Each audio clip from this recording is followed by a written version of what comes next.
استووا اعتدلوا.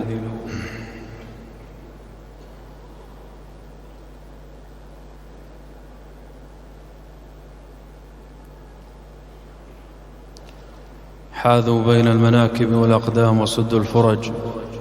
استووا. الله أكبر.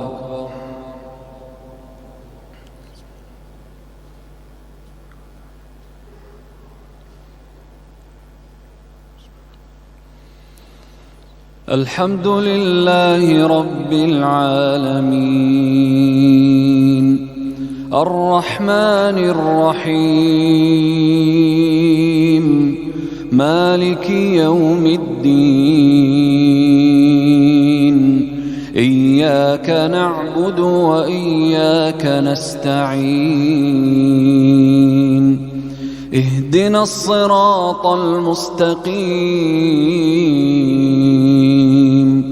صراط الذين أنعمت عليهم غير المغضوب عليهم ولا الضالين.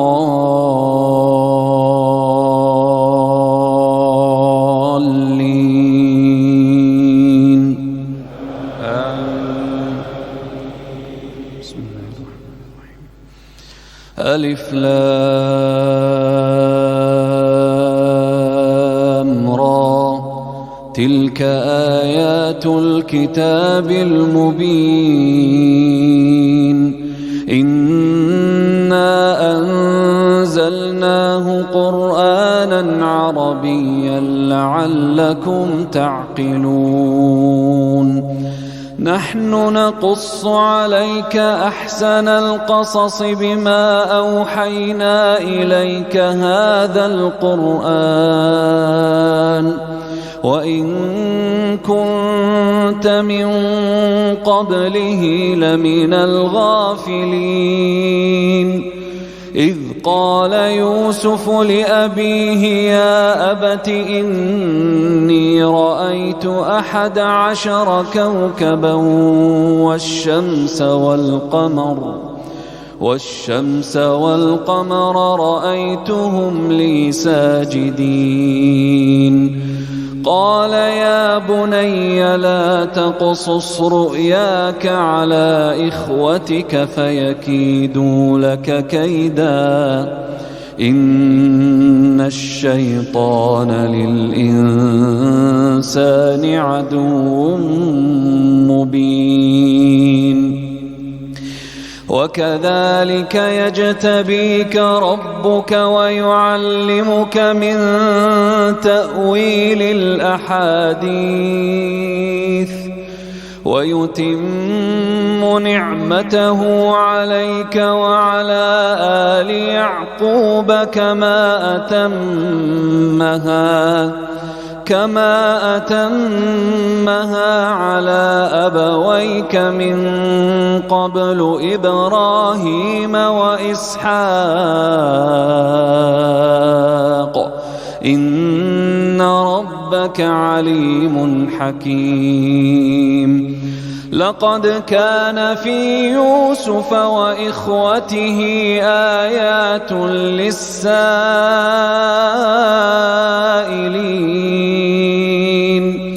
إذ قالوا ليوسف وأخوه أحب إلى أبينا منا ونحن عصبة إن أبانا لفي ضلال مبين. اقتلوا يوسف أو اطرحوه أرضا يخل لكم وجه أبيكم وتكونوا من بعده قوما صالحين. قال قائل منهم لا لا تقتلوا يوسف وألقوه في غيابة الجب يلتقطه بعض السيارة إن كنتم فاعلين. قالوا يا أبانا ما لك لا تأمنا على يوسف وإنا له لناصحون. أرسله معنا غدا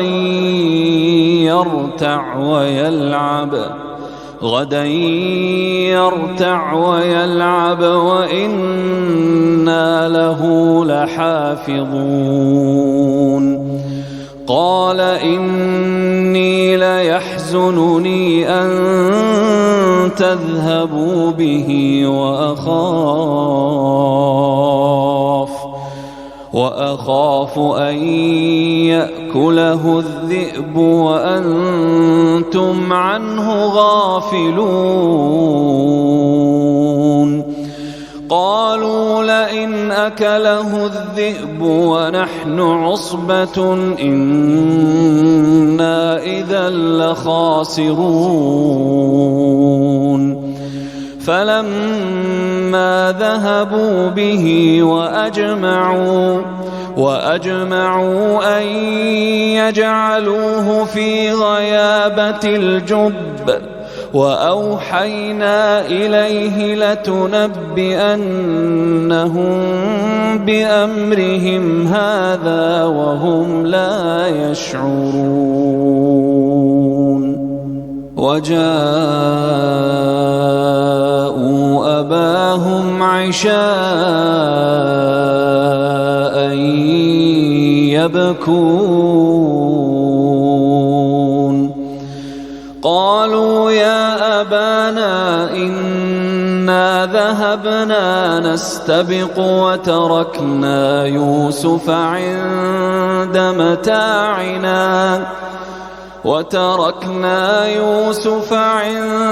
متاعنا فأكله الذئب وما أنت بمؤمن لنا ولو كنا صادقين. وجاءوا على قميصه بدم كذب قال بل سولت لكم أنفسكم أمرا فصبر جميل والله المستعان على ما تصفون. وجاءت سيارة فأرسلوا واردهم فأدلى دلوه قال يا بشرى هذا غلام وأسروه بضاعة والله عليم بما يعملون. وشروه بثمن بخس دراهم معدودة وكانوا فيه من الزاهدين. وقال الذي اشتراه من مصر لامرأته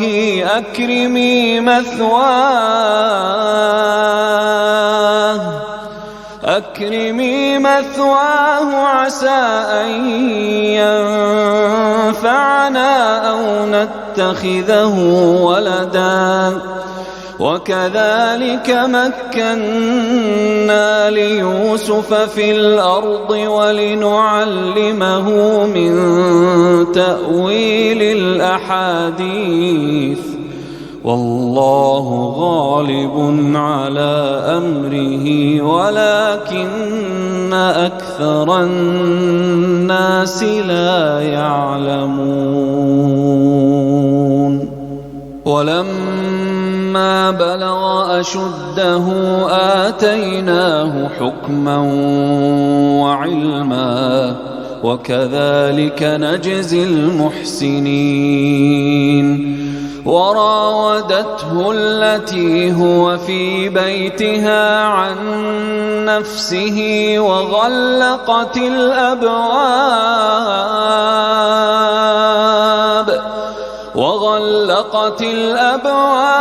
وقالت هيت لك قال معاذ الله إنه ربي أحسن مثواي إنه لا يفلح الظالمون ولقد همت به وهم بها لولا أن رأى برهان ربه كذلك لنصرف عنه السوء والفحشاء إنه من عبادنا المخلصين واستبق الباب وقدت قميصه من دبر وألف يا سيدها لدى الباب قالت ما جزاء من أراد بأهلك سوءا إلا أن يسجن أو عذاب أليم قال هي راودتني عن نفسي وشهد شاهد من أهلها إن كان قميصه قد من قبل فصدقت وهو من الكاذبين وإن كان قميصه قد من دبر فكذبت وهو من الصادقين فلما رأى قميصه قد من دبر قال إنه من كيدكن إن كيدكن عظيم يوسف أعرض عن هذا واستغفري لذنبك إنك كنت من الخاطئين وقال نسوة في المدينة امرأة العزيز تراود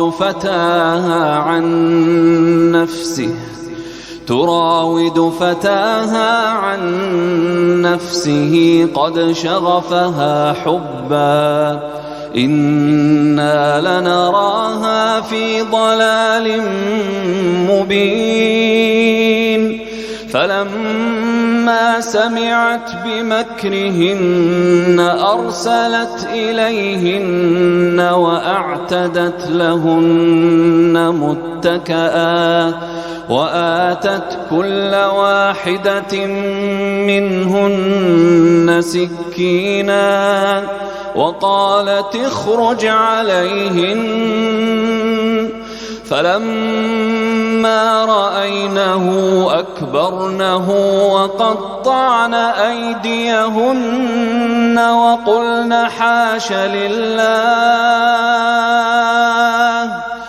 وقلن حاش لله ما هذا بشرا إن هذا إلا ملك كريم قالت فذلكن الذي لمتنني فيه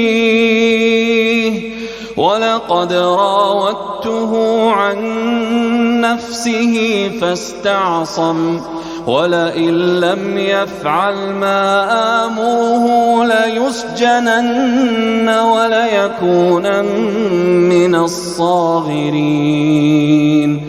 قال رب السجن أحب إلي مما يدعونني إليه وإلا تصرف عني كيدهن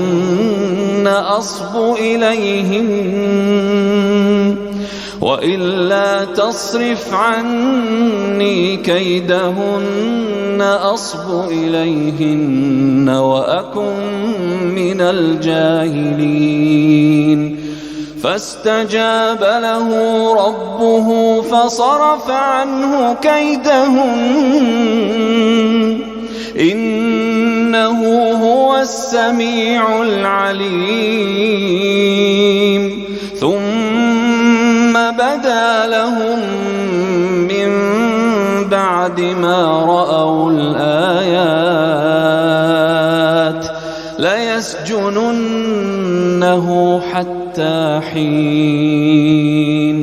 ودخل معه السجن فتيان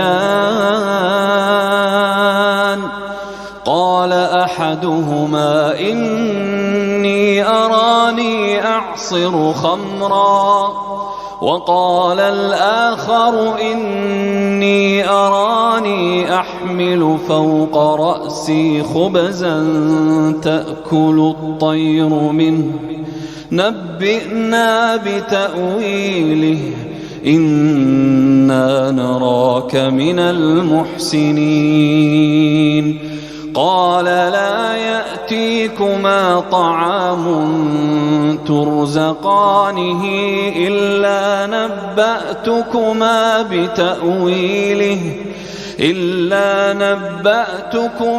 بتأويله قبل أن يأتيكما ذلكما مما علمني ربي إني تركت ملة قوم لا يؤمنون بالله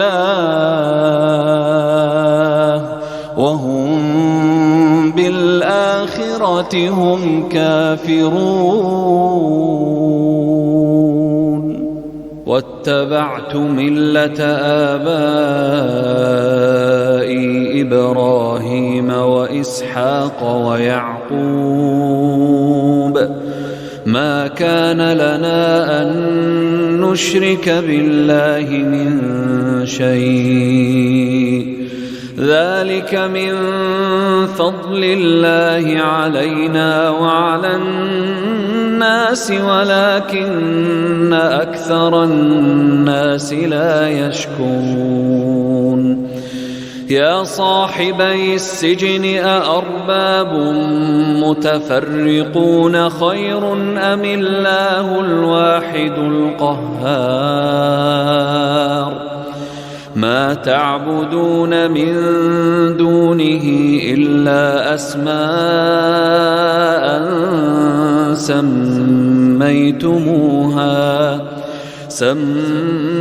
سميتموها أنتم وآباؤكم ما أنزل الله بها من سلطان إن الحكم إلا لله أمر ألا تعبدوا إلا إياه ذلك الدين القيم ولكن أكثر الناس لا يعلمون. يا صاحبي السجن أما أحدكما فيسقي ربه خمرا وأما الآخر فيصلب فتأكل الطير من رأسه قضي الأمر الذي فيه تستفتيان. وقال للذي ظن أنه ناج منهما اذكرني عند ربك فأنساه الشيطان ذكر ربه فلبث في السجن 10 سنين. وقال الملك إني أرى 7 بقرات سمان يأكلهن 7 عجاف و7 سنبلات خضر وأخر يابسات. يا أيها الملأ أفتوني في رؤياي إن كنتم للرؤيا تعبرون. قالوا أضغاث أحلام وما نحن بتأويل الأحلام بعالمين. وقال الذي نجا منهما وادكر بعد أمة أنا أنبئكم بتأويله فأرسلون. يوسف أيها الصديق أفتنا في 7 بقرات سمان يأكلهن 7 عجاف و7 سنبلات خضر وأخر يابسات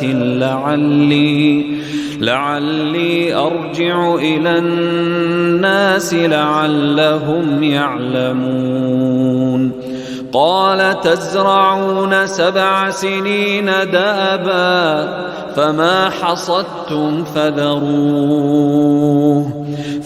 حصدتم فذروه في سنبله إلا قليلا مما تأكلون.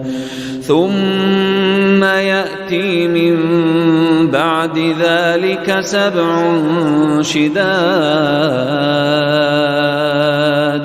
يأكلن ما قدمتم لهن إلا قليلا مما تحصنون.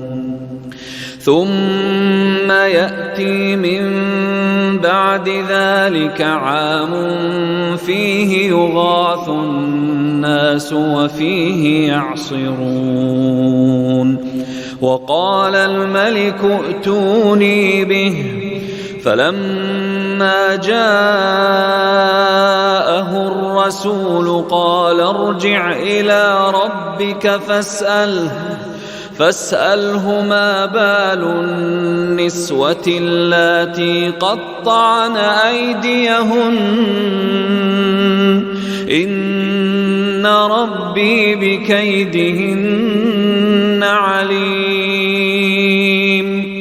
قال ما خطبكن إذ راوتن يوسف عن نفسه قلنا حاش لله ما علمنا عليه من سوء. قالت امرأة العزيز الآن حصحص الحق أنا راودته عن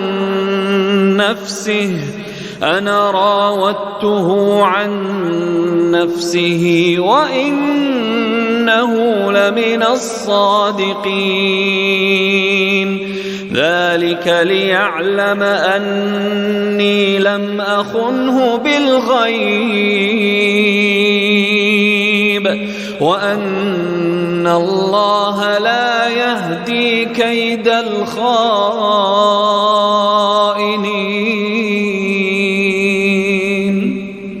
وما أبرئ نفسي إن النفس لأمارة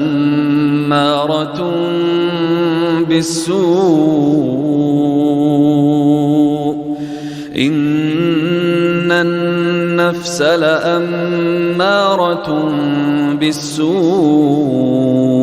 إلا ما رحم ربي إن ربي غفور رحيم.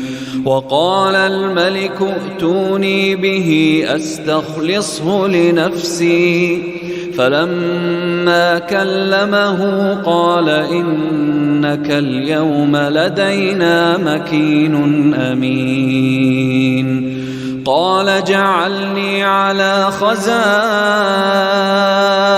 الأرض إني حفيظ عليم وكذلك مكنا ليوسف في الأرض يتبوأ منها حيث يشاء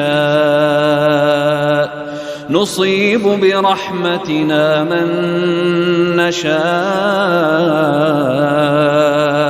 ولا نضيع أجر المحسنين ولأجر الآخرة خير للذين آمنوا وكانوا يتقون وجاء إخوة يوسف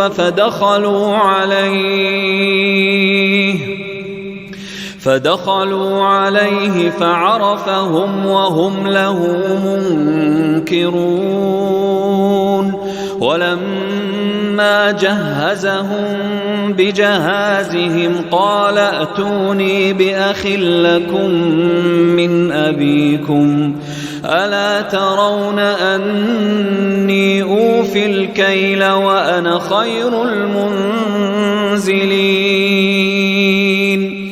فإن لم تأتوني به فلا كيل لكم عندي ولا تقربون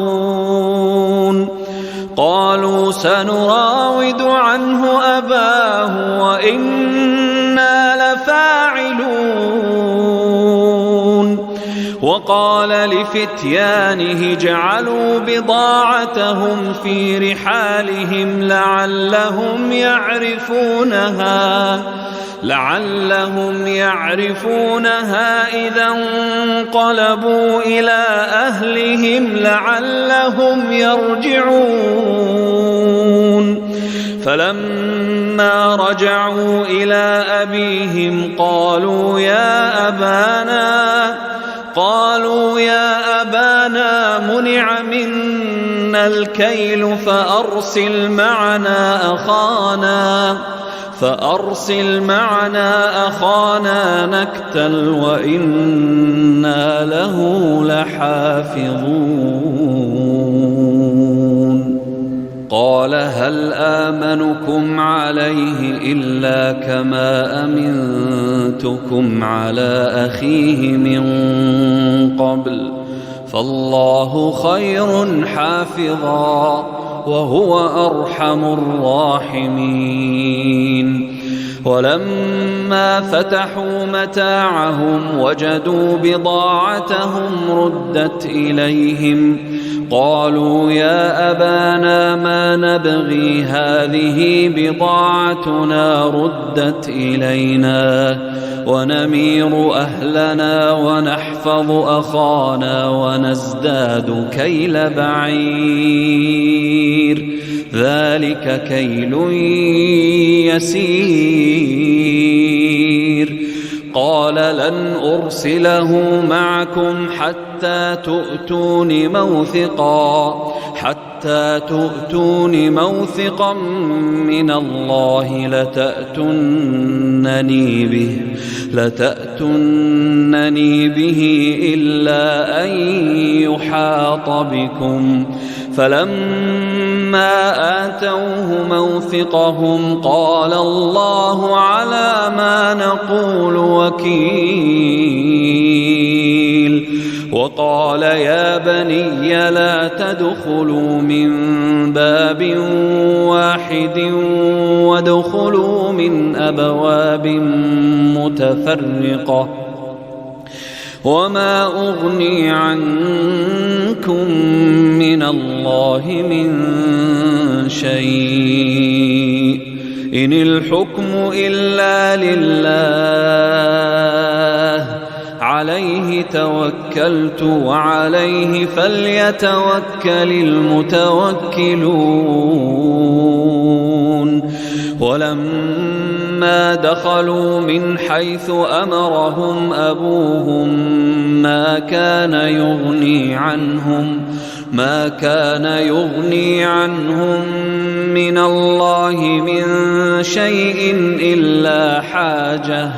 إلا حاجة في نفس يعقوب قضاها وإنه لذو علم لما علمناه ولكن أكثر الناس لا يعلمون ولما دخلوا على يوسف آوى إليه أخاه قال إني أنا أخوك فلا تبتئس بما كانوا يعملون فلما جهزهم بجهازهم جعل السقاية في رحل أخيه ثم أذن مؤذن أيتها العير إنكم لسارقون قالوا وأقبلوا عليهم ماذا تفقدون قالوا نفقد صواع الملك ولمن جاء به حمل بعير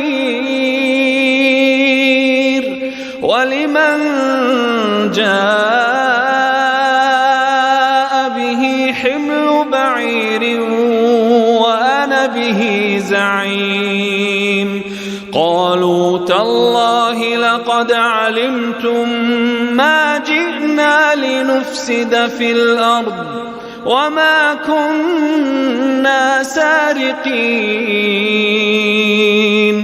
قالوا فما جزاؤه إن كنتم كاذبين قالوا جزاؤه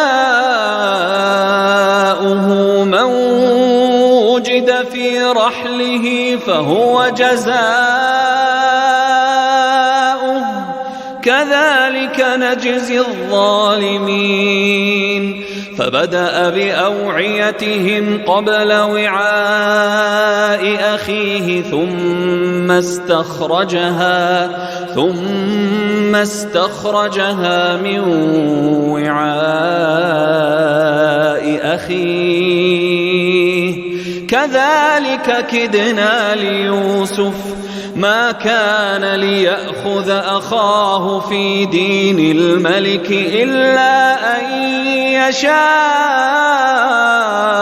الله نرفع درجات من نشاء وفوق كل ذي علم عليم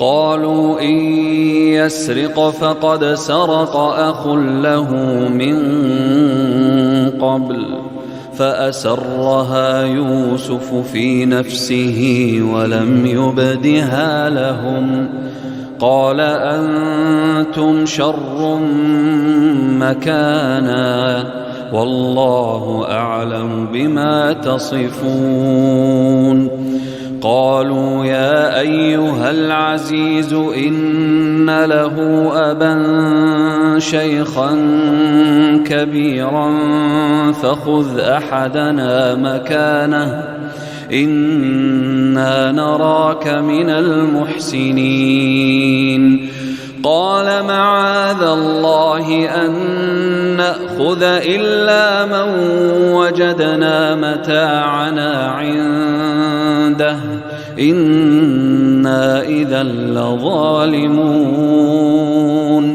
فلما استيئسوا منه خلصوا نجيا قال كبيرهم ألم تعلموا أن أباكم قد أخذ عليكم موثقا أن أباكم قد أخذ عليكم موثقا من الله ومن قبل ما فرطتم في يوسف فلن أبرح الأرض حتى يأذن لي أبي أو يحكم الله لي وهو خير الحاكمين. ارجعوا إلى أبيكم فقولوا يا أبانا إن ابنك سرق وما شهدنا إلا بما علمنا وما كنا للغيب حافظين. واسأل القرية التي كنا فيها والعير التي أقبلنا فيها وإنا لصادقون. قال بل سولت لكم أنفسكم أمرا فصبر جميل عسى الله أن يأتيني بهم جميعا إنه هو العليم الحكيم. وتولى عنهم وقال يا أسفا على يوسف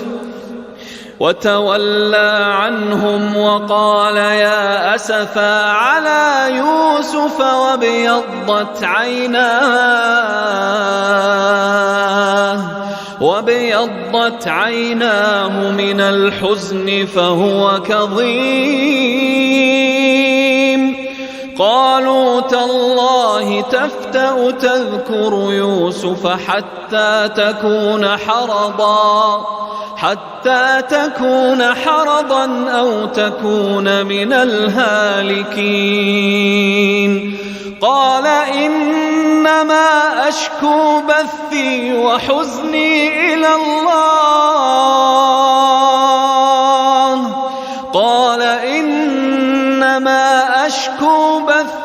وحزني إلى الله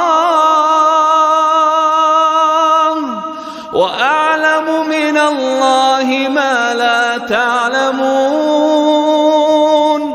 يا بني يذهبوا فتحسسوا من يوسف وأخيه ولا تيأسوا من روح الله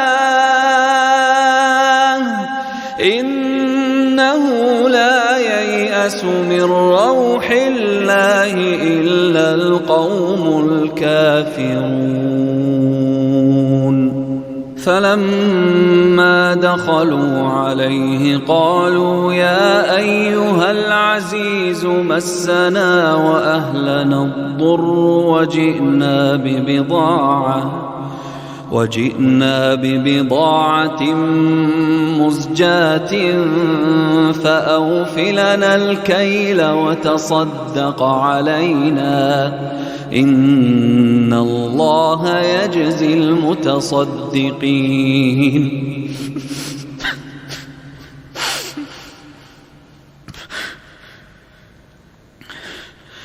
قال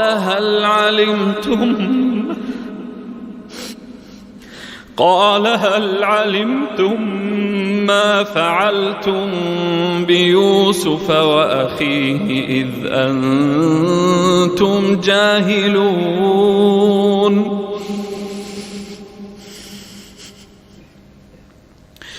قالوا أئنك لأنت يوسف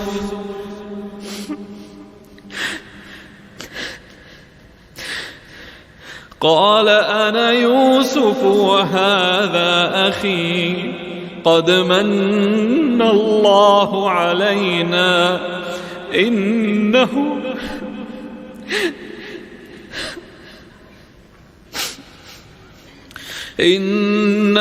من يتق ويصبر فإن الله لا يضيع أجر المحسنين.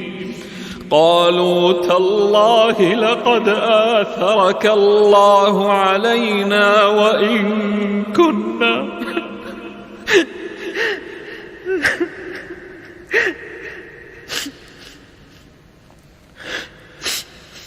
قالوا تالله لقد آثرك الله علينا وإن كنا لخاطئين قال لا تثريب عليكم اليوم يغفر الله لكم وهو أرحم الراحمين اذهبوا بقميصي هذا فألقوه على وجه أبي يأت بصيرا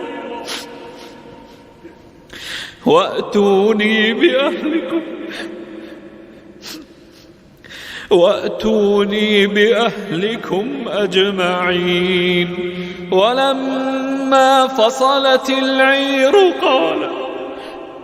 قال أبوهم إني لأجد ريح يوسف لولا أن تفندون قالوا تالله إنك لفي ضلالك القديم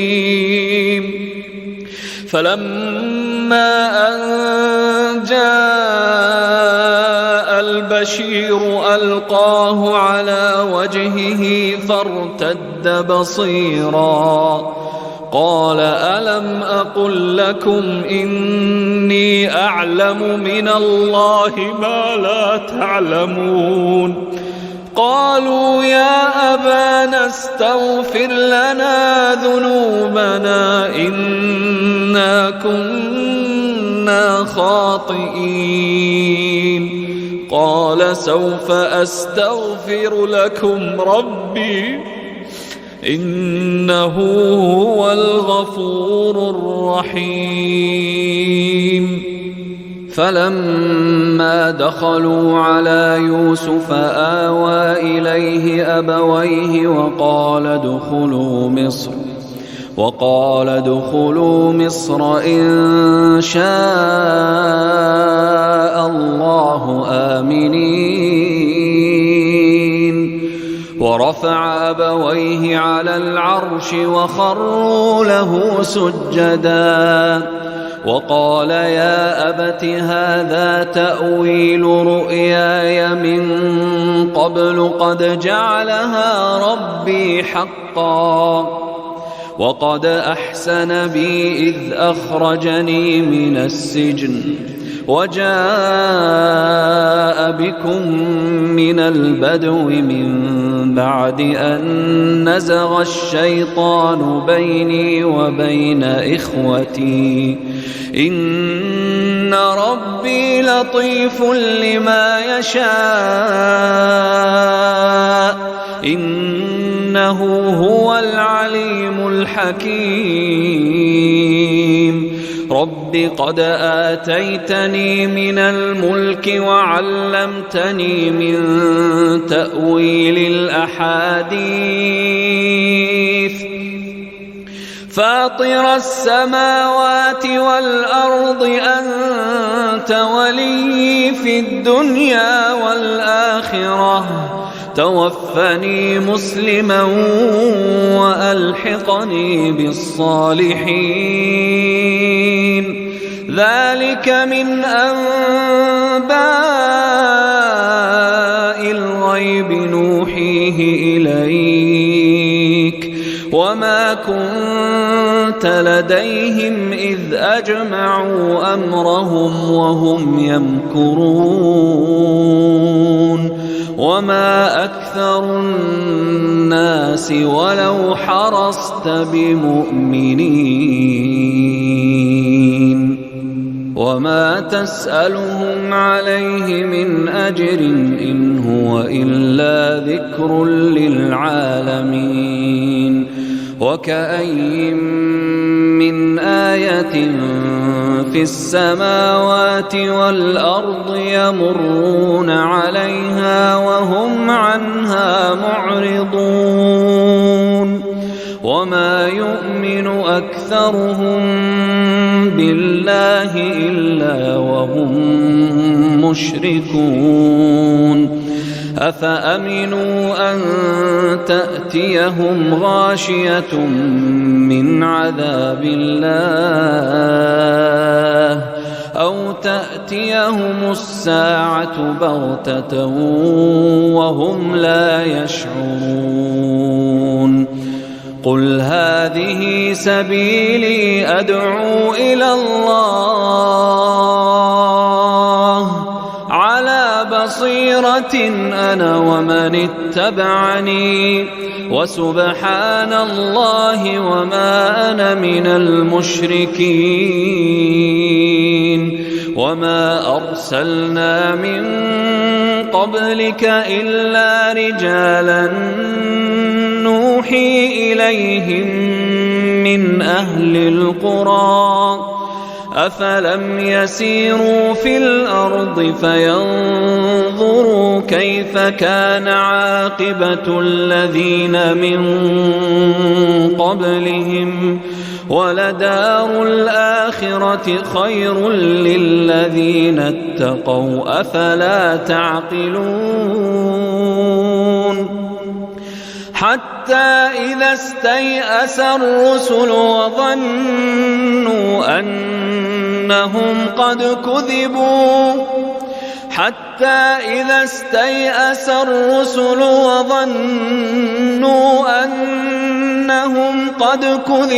جاءهم نصرنا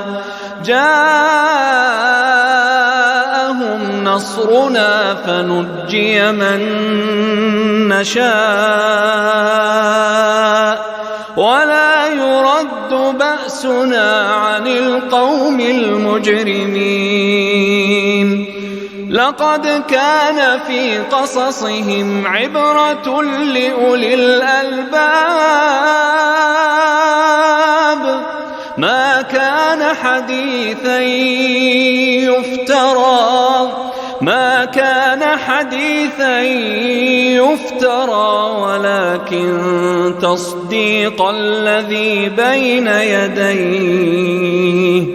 ولكن تصديق الذي بين يديه وتفصيل كل شيء وهدى ورحمة لقوم يؤمنون الله